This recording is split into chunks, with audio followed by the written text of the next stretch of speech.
Hola a todos, yo soy Ramón Lozano, bienvenidos a un nuevo episodio de este podcast donde vamos a hablar de los eventos más relevantes que movieron a los mercados financieros en Estados Unidos en la semana laboral que terminó el viernes 15 de noviembre de 2024.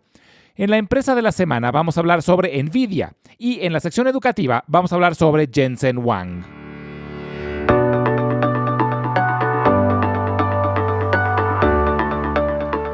La bolsa tuvo un ligero descalabro la semana pasada y perdió aproximadamente la mitad de lo que ganó después de las elecciones. El Dow Jones bajó el 1%, el Standard & Poor's 500 perdió 2% y el Nasdaq cayó 3.1%. Es normal que después de una semana con grandes ganancias haya un periodo de consolidación. Por ahora no se ve grave. Aunque parte de las pérdidas se debieron a que el rendimiento de los bonos del Tesoro subió considerablemente.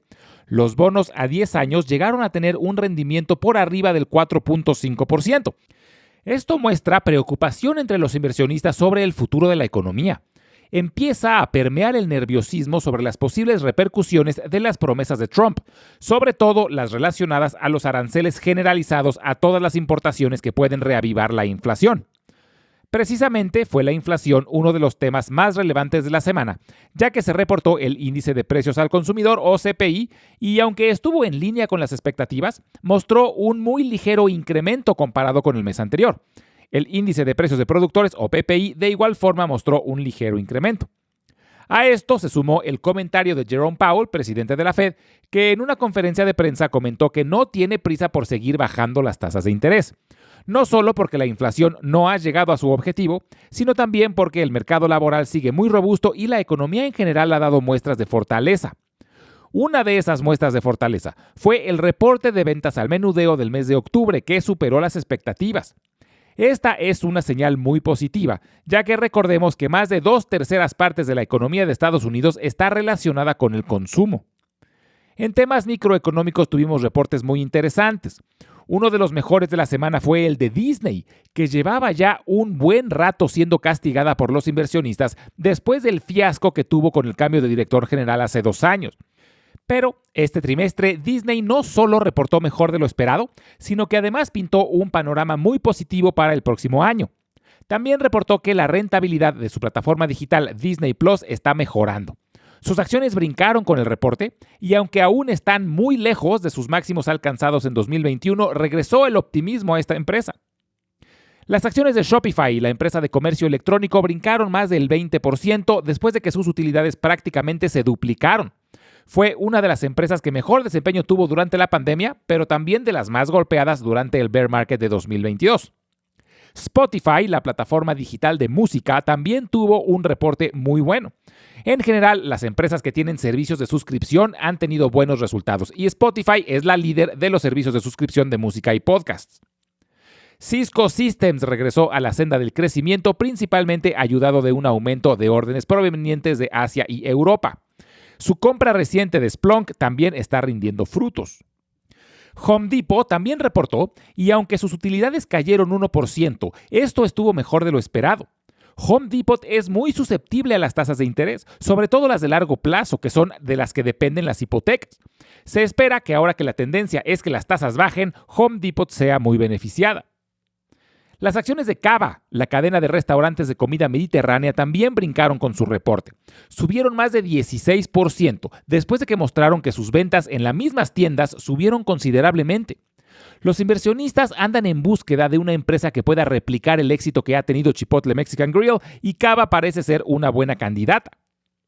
Las acciones de Honeywell también mostraron una apreciación importante después de que se reportó que Elliott Management, un fondo de inversión famoso por su activismo, tiene una inversión grande en la empresa y está buscando dividirla. Estas divisiones suelen ser muy benéficas para los inversionistas, ya que las empresas separadas terminan valiendo más que el conglomerado junto. La dirección general de Honeywell no se ha posicionado al respecto. Finalmente, las acciones de muchas empresas farmacéuticas, sobre todo de las que fabrican vacunas, sufrieron un fuerte descalabro, después de que se reportó que Donald Trump nominó a Robert Kennedy Jr. para liderar el Departamento de Salud. Kennedy, quien curiosamente hasta hace muy poco formaba parte del Partido Demócrata, tiene fama de ser un escéptico de las vacunas. No se sabe cuál será su política en este tema, pero las acciones de las farmacéuticas ya reaccionaron de forma negativa. Kennedy también ha sido un fuerte crítico de la industria de alimentos, sobre todo de alimentos procesados. Su nominación también le pegó duro a las acciones de empresas relacionadas a bebidas azucaradas, botanas y caramelos. Esta semana la información más importante será la relacionada al mercado de la vivienda, ya que se reportarán las ventas de viviendas existentes y los nuevos permisos de construcción. La vivienda está siendo muy monitoreada porque sigue siendo el componente que más está contribuyendo a la inflación. También tendremos reportes trimestrales importantes. Ya reportó la gran mayoría de las empresas, pero aún hay reportes muy relevantes que vale la pena monitorear. El más esperado de todos y probablemente el que más influencia tenga en el mercado en estos momentos es sin duda el de Nvidia, que como suele ocurrir llega con expectativas muy elevadas. Pero en caso de que las acciones de Nvidia sufran algún descalabro con el reporte, podría presentarse una buena oportunidad de compra. Otro reporte muy relevante será el de Walmart, ya que es la cadena de autoservicios más grande del mundo y un buen barómetro de la salud de los consumidores en general. También durante la semana vale la pena monitorear los reportes de Lowe's, TJX, Ross Stores, Gap, Williams Sonoma, Palo Alto Networks, Medtronic y Baidu. En la empresa de la semana vamos a hablar de Nvidia. Su símbolo es NVDA. Nvidia fue la primera empresa de la que hablamos en este podcast, en el capítulo 1, hace justamente 3 años. Con Nvidia arrancamos el podcast y será la primera empresa de la que hablemos 2 veces. Pero recientemente se convirtió en la empresa más valiosa del mundo, por lo que creo que vale la pena analizarla de nuevo. Nvidia es una empresa que ha revolucionado el mundo de la computación y ha redefinido los límites de la tecnología. Fue fundada en 1993 por Jensen Huang, Chris Malachowski y Curtis Prim, en la ciudad de Sunnyvale, California, en el área de Silicon Valley. Inicialmente, la empresa no tenía nombre y los fundadores usaban las siglas NV para cada nuevo archivo por las siglas de Next Vision o Siguiente Visión. Por esta razón, buscaron palabras que pudieran empezar con las letras NV. Su primera idea fue llamarla Envision, pero el nombre ya estaba registrado. Decidieron llamarla Nvidia por su similitud con la palabra latina Nvidia. Los fundadores de la empresa tuvieron la visión de desarrollar chips que tuvieran mucho mayor capacidad de cómputo que los existentes.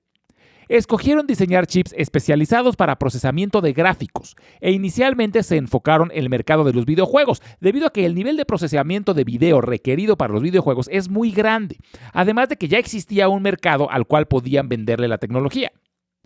Otra decisión clave del éxito de Nvidia fue la de desarrollar una empresa fabless, es decir, sin fábricas. Se especializaron en el diseño. La fabricación se maquila con otra empresa, principalmente Taiwan Semiconductor. Su primer producto, el NV1, ganó un contrato con Sega para su consola de videojuegos. Pero poco después, Sega decidió cambiar de proveedor, lo que hizo que Nvidia estuviera al borde de la quiebra. Pero Soichiro Irimajiri, director general de Sega, vio potencial en los desarrollos de Nvidia, por lo que decidió invertir $5 millones. Esta resultó ser la mejor decisión de Irimajiri como director de Sega. Gracias a esta inversión, Nvidia logró sobrevivir y desarrollar su segundo producto en solo 4 meses, que resultó un éxito y vendió más de 1 millón de piezas. En 1999, Nvidia salió a bolsa y ese mismo año desarrolló un producto llamado GeForce 256, que es el primer producto en la historia que fue llamado GPU por las siglas de Graphic Processing Unit o Unidad de Procesamiento Gráfico. Las unidades centrales de procesamiento tradicionales, las conocidas como CPUs por sus siglas en inglés, dominaban el mundo de la computación en ese momento. Eran conocidas como el cerebro de la computadora y son muy buenas para procesos secuenciales. Pero la GPU de Nvidia revolucionó la forma de procesar información al lograr procesamiento en paralelo. Esto se desarrolló con el objetivo de procesar video, pero resultó que puede ser aplicado en muchas otras áreas que requieren una gran capacidad de cómputo, como la simulación científica, el análisis de datos, la minería de criptomonedas y el llamado machine learning o aprendizaje autónomo necesario para el desarrollo de la inteligencia artificial. Hoy en día, Nvidia ya no es vista como una empresa relacionada a los videojuegos, sino como un gigante con un impacto en todas las áreas de la tecnología. Todas las empresas requieren cada vez más capacidad de cómputo y el desarrollo de la inteligencia artificial está impulsando una nueva era en la que las GPUs se han convertido en un recurso esencial.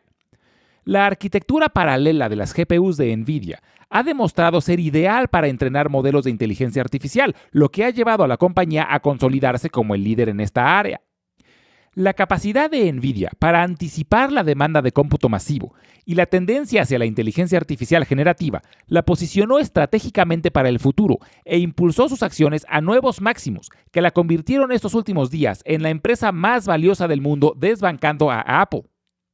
NVIDIA va a reportar números del tercer trimestre el miércoles de esta semana, y como suele ocurrir, las expectativas están muy elevadas. Es muy difícil saber qué va a ocurrir el día del reporte. Son días que suelen traer mucha volatilidad en las acciones, pero como empresa yo estoy seguro que sigue teniendo mucho potencial de crecimiento. Algo que se puede hacer es comprar un poco antes del reporte, estando conscientes de que pueden tener un descalabro si los números no cumplen con las expectativas. Y si bajan, se puede comprar más. Yo estoy seguro de que es una empresa que sigue teniendo mucho potencial de crecimiento. Es el proveedor favorito de las empresas tecnológicas más grandes y la líder en chips de alto desempeño. Aunque también creo que su crecimiento se va a desacelerar. En los últimos años, sus acciones han crecido más de 800%. Es casi imposible que se mantenga ese ritmo de crecimiento por la ley de los grandes números. Pero eso no quiere decir que vaya a dejar de crecer.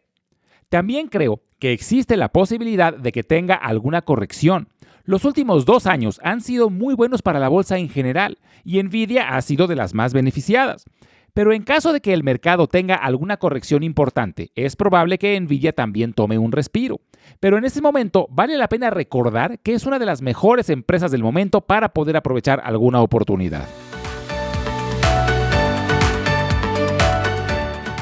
Ahora que NVIDIA es la empresa más valiosa del mundo, me parece interesante conocer la historia de Jensen Huang, quien además de ser cofundador de la empresa, ha sido su director general desde el inicio. Pero ha mantenido un bajo perfil. Estoy seguro que todos han oído hablar de Elon Musk, de Steve Jobs, de Bill Gates, de Jeff Bezos, de Mark Zuckerberg, etc. Pero en general pocos conocen a Jensen Huang y es el director general de la empresa más valiosa del mundo. Jensen Huang nació en Taiwán en 1963. Su familia se mudó a Tailandia cuando tenía 5 años y a sus 9 años fue enviado junto con su hermano a los Estados Unidos para vivir con su tío en Tacoma, Washington. Unos años después, sus papás también se mudaron a Estados Unidos y se establecieron en Oregon. De adolescente, trabajó en un restaurante Denny's, limpiando mesas y atendiendo comensales.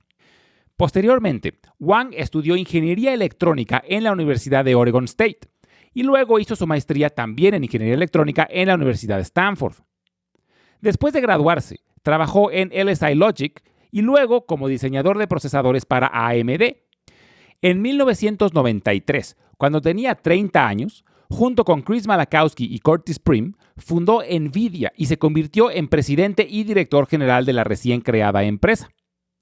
Actualmente es dueño del 3.6% de NVIDIA y su fortuna es de más de $120 mil millones, lo que lo ubica en el lugar 9 entre las personas más adineradas del mundo.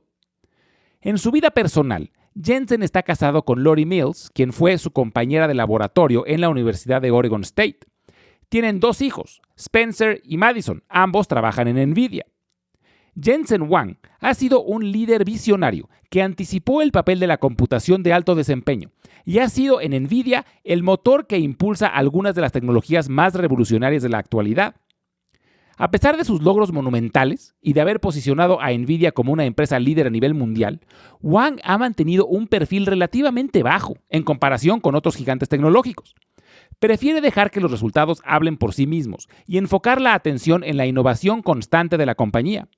Su enfoque humilde y centrado ha sido clave para mantener la cultura de NVIDIA orientada hacia el crecimiento y la disrupción positiva, priorizando la ingeniería y la creatividad sobre el espectáculo mediático. Huang es un ejemplo de perseverancia y visión estratégica, destacando como un líder que sin necesidad de protagonismo ha transformado la industria tecnológica y sigue moldeando el futuro de la computación.